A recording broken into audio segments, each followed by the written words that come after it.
اهلا بيكم في فيديو جديد ووصفه جديده، وجايبه لكم النهارده وصفه في دقيقه.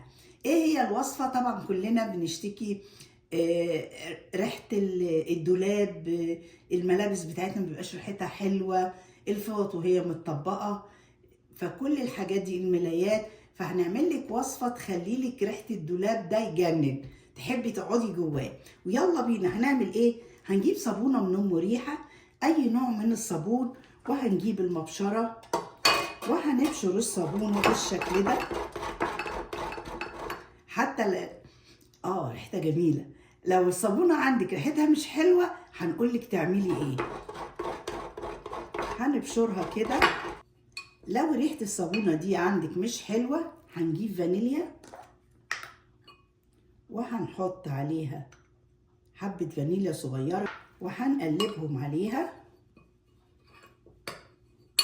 بجد بتخلي ريحه الدولاب تجنن، اكنك حاطه برفان.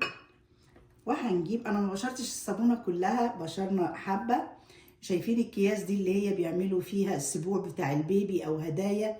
بتجيبي اي نوع، فيه غالي وفيه رخيص، اللي هو التل ده، انت اختاري النوع اللي تحبيه. وهنجيب معانا الكيس وهنحط فيه حوالي معلقتين بس كده ونربطه. شايفين؟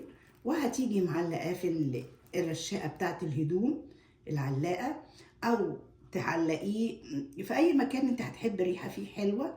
وممكن لو الهدوم المتطبقه تحطيه جواها، بس تحطي تحتيه ورقه او اي حاجه او فوطه، علشان لو هو التل بتاعه واسع زي ده هينزل. بصي هينزل كده. لكن لو جبتيه التل بتاعه ضيق قوي، او يبقى فيه قماش عامل زي الشيفون، مش هينزل. لو هو من النوع اللي بينزل تحطي تحتيه فوطه صغيره، هيخلي لك ريحه اللبس كله جميل جدا.